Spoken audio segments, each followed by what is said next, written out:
Nshuti z'akadasohoka rero bakunzi ba TV Duniani Kote, reka twakire umutumirwa rwose kabisa ahita atubwira byinshi ka.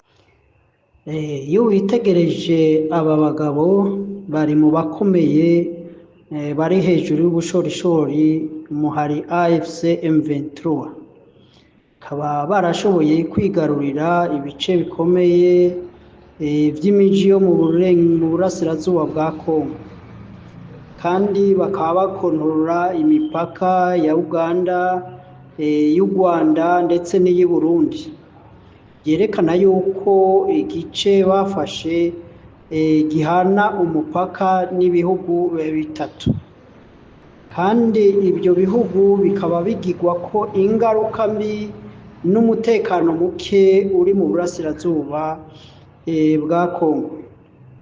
Icyo nagomba kuvuga ni iki kibazo nibaza, nkomeza kwibaza ku banyafurika, ni kugeza ryari bazokomeza kwemera kugendera munsi y'iterabwoba by'ibi bihugu by'Uburayi na Amerika. Afurika igihe ibihugu bya Afurika byikukira ntabwo byari byoroshye. Abagwaniye independence benshi barishwe, abandi baratotezwa, barahunga ibihugu byabo. Ariko nubwo abo bakoroni bavuye bashiraho abantu ba perezida baborohera, bagiranira amasezerano yitwa la continuation de la colonisation, n'uno munsi akaba ari byo biriko birakora mu bihugu bya Afurika. Nico gituma uzotangara ubonye abaperezida benshi ba Afurika bakomeza kunamira ibihugu by'Uburayi na Amerika. Mbega Afurika izokomeza kuguma muri ubuja bwa neocolonialisme canke bw'ibi twita la continuation de la colonisation? Twaba dufite abaperezida, ariko abaperezida bakaba bategekwa n'ibindi bihugu. Niyumvira yuko Afurika ikeneye abahizi, abarindangwe, abantu bashobora guhangana n'intambwe bagashobora kuyinesha, abantu bashobora kugwana n'intare bagashobora kuyinesha, abantu bafite umutima w'ubuhizi no kwitangira ibihugu bya Afurika. Nayo ubundi turacakomeje gukomeza dukoreshwa ibyo ibi bihugu by'ibihangange byifuza, dukoreshwa mu nyungu zabo, mu gihe bo ibigwanisho batugwanisha ari ukuduteranya, bifatiye ku moko, bifatiye ku mipaka, kuko nanone nabo bayiciye, kandi binafatiye no gupfa systeme mbi baduhaye dukurikira zabo zijanye n'ibyo gutunganya iby'ubutunzi bw'ibihugu byacu. Nkaba rero nkomeza nibaza, mbega ko u Rwanda, Uganda, AFC M23 bateye intambwe bakerekana ko bashoboye gukemura ikibazo cyo muri East Congo, ni kubera iki mbega bafatiwe amaboko imugongo n'ibi bihugu bihangange, kandi ibihugu bihangange akaba ari nabyo bituma bitera uwo mutekano muke muri aka karere? Ivyo sagaseseshwa rumuri biramaze kugaragara, kuko yaba ibyo bihugu by'ibihangange bifite uburyo, bifite ibisirikare bikomeye, imbaraga zabyo zari zihuriye muri MONUSCO, ariyo rujya rwego rujejwe kugarukana umutekano mu gihugu ca Kongo. Niyumvira ko iyi myaka irenga 20 n'ingahe itari gushira ruriya rwego rutaratunganya ikibazo cyo muri Kongo. Muri iyi myaka 30 amasezerano atari make yarabaye hagati y'imigwi itandukanye yagiye igwanira uburenganzira bwayo mu burasirazuba bwa Kongo, kandi n'amasezerano atari make yarasinywe hagati ya leta ya Kongo n'u Rwanda mu buryo bwo gukemura ikibazo c'iriya migwi ya FDLR yanyegeterewe n'ibitekerezo ingenga bitekerezo ya jenoside. Harabaye gahunda nyinshi u Rwanda rwafatikanije na Kongo kugira ngo barandure uriya mugwi, ariko ntibyashoboka. Rero sinibaza yuko ubufatikanye na leta ya Kongo na cane leta ya Tshisekedi ibonekana yuko abo bagiye bagirana amasezerano yose hagiye haba kudashobora gushira mu ngiro ibijanye n'ayo masezerano. Ayo masomo yose yabaye, ibyo bintu byose byakozwe, niyumvira yuko bikwiriye kubera isomo yaba igihugu cy'u Rwanda canke umuhari wa AFC M23. Mu gihe menshi amasezerano yabaye CNDP n'iyindi migwi n'ayandi mazina M23 n'ayandi mazina imigwi yagiye hagurukana igwanira uburenganzira bwabo. Niyumvira yuko inyishu y'ikibazo c'uburasirazuba bwa Kongo gishobora gutorerwa umuti, na cane bigizwemwo uruhara n'abo bigira kwingaruka. Abo bigira kwingaruka ni cane abambere n'abaturage batuye ubwo burasirazuba bwa Kongo, muri Kivu zose, Kivu y'epfo na Kivu ya ruguru. Abo baturage batuye muri ibyo bice nibo bagizwe kwingaruka z'uyo mutekano muke imyaka 30 igiye kurangira.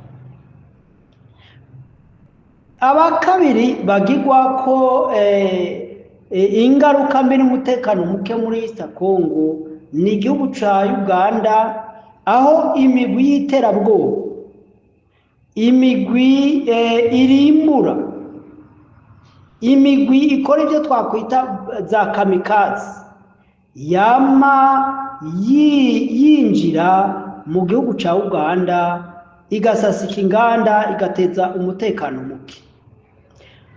Abandi umutekano muke wo muri East Congo ugira kwingaruka ni igihugu cy'u Rwanda n'igihugu cy'u Burundi kidasetswe inyuma.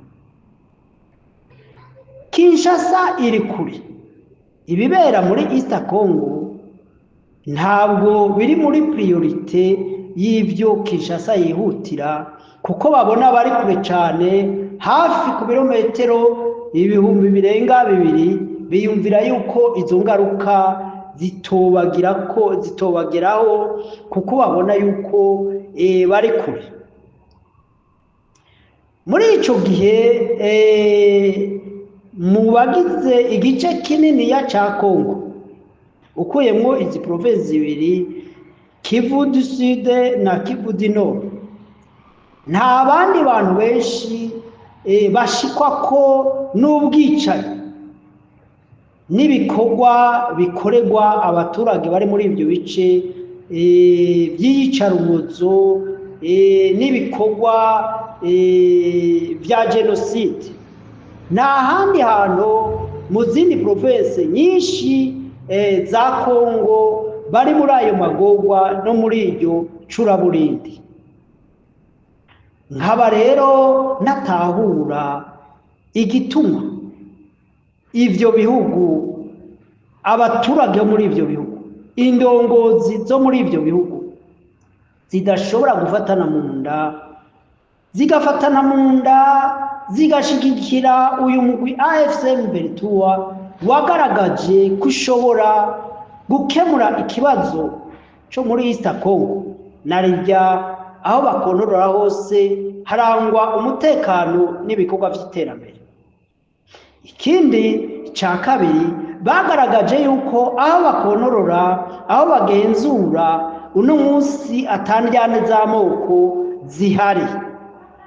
Bose abakongomani bava mu moko yose baturiye ibyo bice bafatanye mu nda bahurira mu muryango wa AFC M23 biyemeza kugarura amahoro muri ibyo bice kandi biyemeza kurandura inyigisho z'amoko, biyemeza gukora ibikorwa by'iterambere bagakemura ibyo bibazo bimaze imyaka irenga 30.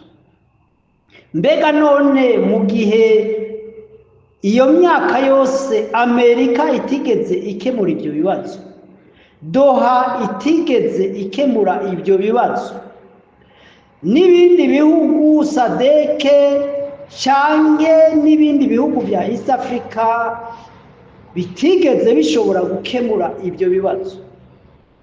Ariko icyo twokwibaza mbega niki, duhereye muri Nord Kivu, mbega ibishishikara biba za Ituri, za Beni, ahiriya migwi y'abateroriste ishishikara isasika inganda, mbega twovuga yuko ubufatanye bw'igisirikare cya Kongo n'igisirikare cya Uganda budashoboye kurandura no kugarukana umutekano muri ako karere? Cyane ni hahandi bishoboka yuko Uganda yo yari gushobora gukemura ico kibazo muri biriya bice, na cyane cyane yuko biboneka yuko uriya mugwi wa ADF washoboye gucubuguzwa nubwo utararandurwa. Muri iki gihe leta ya Uganda yari yafashe ya mbere kuja gukora igikorwa cyo kugarukana amahoro n'umutekano muri ibyo bice. Cyane ni hahandi leta ya Uganda yiyemeje gufatikanya n'indyarya ariyo leta ya Kongo ishobora kuba ahubwo ifite akaboko, cyane hari abandi bantu bakingiwe na leta ya Kongo bafite akaboko, bafite inyungu yuko uriya mugwi wa ADF turandura. Na buri gihe tubona kenshi Uganda idahuza na biriya bihugu bya Amerika na biriya bihugu by'Uburayi, kenshi dukunda kubona yuko bidahuza kuko leta ya Uganda itemera ko ibyo bihugu bigendera ku gakano. Kenshi umukuru w'igihugu Perezida Yoweri Museveni n'uriya muhungu we Muhoozi bakaba bakunda kwishura ibyo bihugu bavyiya. Mbega nibyo babiri inyuma y'akaboko gatuma Uganda itoshobora kugira intsinzi muri biriya bice? Ariko ahanini bariya abantu bateze umutekano muri kariya gace bakaba barerekewe canke bafashwa na biriya bihugu, ariko binyuze muri bamwe mu ndongozi za leta ya Kongo. Ari nabyo tubona n'ubwo Rwanda rwagerageje gufatikanya na leta ya Kongo mu masezerano menshi kugira barandure uriya mugwi wa FDLR, bitigeze bishoboka. Noneho akamaramaza n'ukuntu leta y'u Burundi yiyemeje gufatikanya no gushigikira imigwi imaze imyaka irenga 30 iyoboza igihugu kariya gace k'iburasirazuba ka Kongo. Nkabona rero ubufatikanye bwa Kongo, bwa leta ya Kongo, were kuri Kabila ukagera kuri Tshisekedi, butigeze buba umuti w'ikibazo cy'umutekano muke muri East Congo. Nkatekereza rero n'ubu amasezerano yose yokorwa n'u Rwanda, amasezerano yose yokorwa na AFC M23, ubufatikanye bwose bwoshobora kuba hagati ya Uganda na leta ya Kongo, ko itari nzira ishobora kugarukana umutekano muri East Congo nk'uko ibihe bitambutse imyaka irenganye byagiye bivyerekana. Nkabona rero nkuko nkunda kubivuga, ubandwa niwe abandwa urugi. Abariko barapfa n'aba baturage muri East Congo batababawe na leta yabo iri Kinshasa, n'aba baturage b'i Burundi, bo mu Rwanda no muri Uganda birirwa barasesegwa amaraso n'iyi migwi yanyegeterewe n'ibitekerezo by'iterabwoba n'ibitekerezo by'ihonyabwoba itimirije kugira ngo iyo migwi ihagarike ibyo bitekerezo, canke twitege ko yohinduka uno munsi canke ejo. Ibihugu rero bigirwa ko ingaruka n'abaturage bagerwaho ingaruka zo muri ibyo bice nibo bakwiye guhuza umutima n'inama n'imbaraga zaba iza gisirikare zaba iza diplomasi kugira ngo bashobore gukemura ibyo bibazo. Nta wundi muntu n'umwe azoza gutabara abanyamurenge bariko baratsembwa n'interahamwe za FDLR, igisirikare cy'u Burundi, imbonerakure n'iyindi migwi ya mayimayi izijya zibumbiye muri za wazarendo. Nta n'umwe azobatabara, nta n'umwe azotabara ngo agarukane umutekano muri Bukavu, muri Goma, muri iriya miji minini igize ariya maprovince ya Kivu zose. Ngiyumvira rero yuko burya igiti ntigikwiye kugukora mu jisho kabiri, kandi ibuye iyo rimaze guseruka ntirikwiye gukomeza ryica isuka. Uburuhiro isuka yogobama ikananirwa kubandanya ikivu.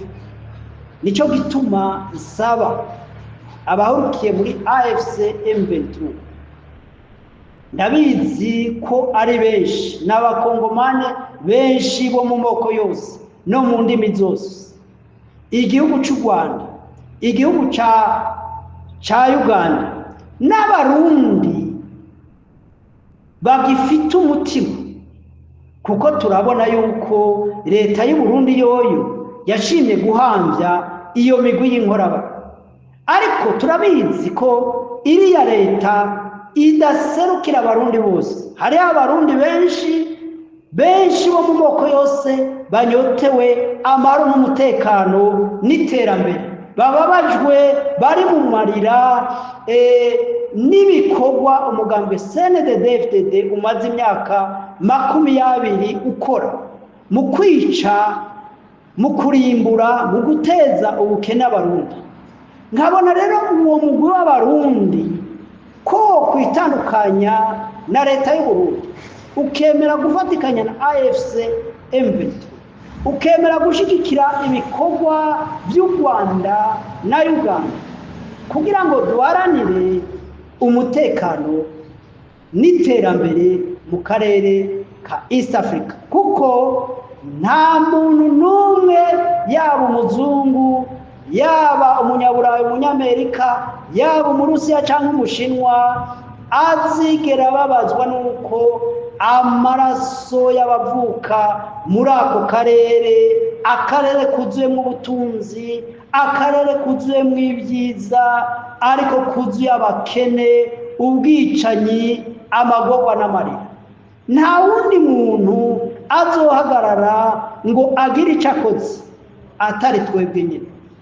Nkaba ndabateye akoba, ndabateye akamo, nteye akamo abo bantu bose bababajwe n'ibiriko birabera mu karere k'ibiyaga bigari, cyane cyane Burundi, mu Rwanda, muri Uganda. Ingaruka mbi ziva muri East Congo zigera kuri ibyo bihugu, kwababajwe n'ibyo bikorwa. Twese twofatana mu nda tugahaguruka nk'umuntu umwe tukarandura ako kabi. mu gihe hariho abantu berekanye ingabo zimaze kwerekana ko zishoboye gukora icyo gikorwa. Ntitubandanye dusamazwa n'ibya Doha n'ibya Washington n'ibindi biganiro byose byoza bidakemura ikibazo kimaze imyaka irenga 30, ndetse kuva kuri independence y'ibi bihugu uko ari bitatu tutigeze tubona agahengwe, tutigeze tubona imigambi irashe iterambere, tutigeze tubona kurandura ubukene no kurimbura ibikorwa by'ubwicanyi ibyo ari byo byose. Hakaba hageze rero nimba tutacerewe yuko duhaguruka tugashira imbaraga hamwe tugaharanira ineza y'akarere k'ibiyaga bigari, iterambere n'umutekano. Nkaba ndabifurije mwese abahunze. Turazi ko abaturage muri ibyo bihugu, muri ibyo bice, aho mu Burundi, mu Rwanda, muri East Congo, bashwiragiye imihingo yose y'isi, ndetse bamwe baramaze gucika, umutima wabo waramaze kwiheba ko batazosubira kugaruka cyangwa ngo basubire kubona uburenganzira bwabo muri ibi bihugu. Kubw'ibyo rero nkaba ndabateye akamo kugira ngo turangajwe imbere na AFC M23 n'abandi bashigikiye kwiki gikorwa gishoboka amahoro n'umutekano bigasasagara mu karere ka East Africa, bitavuye muri Amerika, bitavuye mu Burayi, bitavuye mu Burusiya cyangwa mu Bushinwa, ariko bivuye bituma bitera uwo mutekano muke muri aka karere. Ivyo sagaseseshwa rumuri biramaze kugaragara, kuko yaba ibyo bihugu by'ibihangange bifite uburyo, bifite ibisirikare bikomeye, imbaraga zabyo zari zihuriye muri MONUSCO, ariyo rujya rwego rujejwe kugarukana umutekano mu gihugu ca Kongo. Niyumvira ko iyi myaka irenga 20 n'ingahe itari gushira ruriya rwego rutaratunganya ikibazo cyo muri Kongo. Muri iyi myaka 30 amasezerano atari make yarabaye hagati y'imigwi itandukanye yagiye igwanira uburenganzira bwayo mu burasirazuba bwa Kongo, kandi n'amasezerano atari make yarasinywe hagati ya leta ya Kongo n'u Rwanda mu buryo bwo gukemura ikibazo ciriya migwi ya FDLR yanyegeterewe n'ibitekerezo ingenga bitekerezo ya genocide. Harabaye gahunda nyinshi u Rwanda rwafatikanije na Kongo kugira ngo barandure uriya mugwi, ariko ntibyashoboka. Rero sinibaza yuko ubufatikanye na leta ya Kongo, na cyane cyane leta ya Tshisekedi, ibonekana yuko abo bagiye bagirana amasezerano yose hagiye haba kudashobora gushira mu ngiro ibijanye n'ayo masezerano. Ayo masomo yose yabaye, ibyo bintu byose byabaye, byakozwe, niyumvira yuko bikwiriye kubera isomo yaba igihugu cy'u Rwanda canke umuhari wa AFC M23. Mu gihe mesha amasezerano yabaye CNDP n'iyindi migwi n'ayandi mazina M23 n'ayandi mazina, imigwi yagiye hagurukana igwanira uburenganzira bwabo. Niyumvira yuko inyishu y'ikibazo cy'uburasirazuba bwa Kongo gishobora gutorerwa umuti, na cyane cyane bigizwemwo uruhara n'abo bigira kwingaruka. Abo bigira kwingaruka ni cyane cyane abambere n'abaturage batuye ubwo burasirazuba bwa Kongo, muri Kivu zose, Kivu y'epfo na Kivu ya ruguru. abo baturage batuye muri ibyo bice nibo bagizwe kw'ingaruka z'uyo mutekano muke imyaka 30 igiye kurangira. Abakabiri bagirwa ko ingaruka mbi n'umutekano muke muri East Congo ni igihugu ca Uganda, aho imigwi y'iterabwoba, imigwi irimbura, imigwi ikora ibyo twakwita za kamikazi yama yinjira mu gihugu ca Uganda igasasika inganda igateza umutekano muke. Abandi umutekano muke wo muri East Congo ugira kw'ingaruka ni igihugu cy'u Rwanda n'igihugu cy'u Burundi kidasizwe inyuma. Kinshasa iri kure, ibibera muri East Congo ntabwo biri muri priorite y'ibyo Kinshasa yihutira, kuko babona bari kure cyane, hafi ku birometero 2,000 biyumvira yuko izo ngaruka zitobageraho kuko babona yuko bari kure. Muri ico gihe mu bagize igice kinini ya ca Congo ukuyemwo izi province zibiri Kivu du Sud na Kivu du Nord, nta bandi bantu benshi bashikwa ko n'ubwicanyi n'ibikorwa bikorerwa abaturage bari muri ibyo bice by'iyicarubozo n'ibikorwa bya genocide. Nta handi hantu mu zindi province nyinshi za Congo bari muri ayo magorwa no muri iryo curaburindi.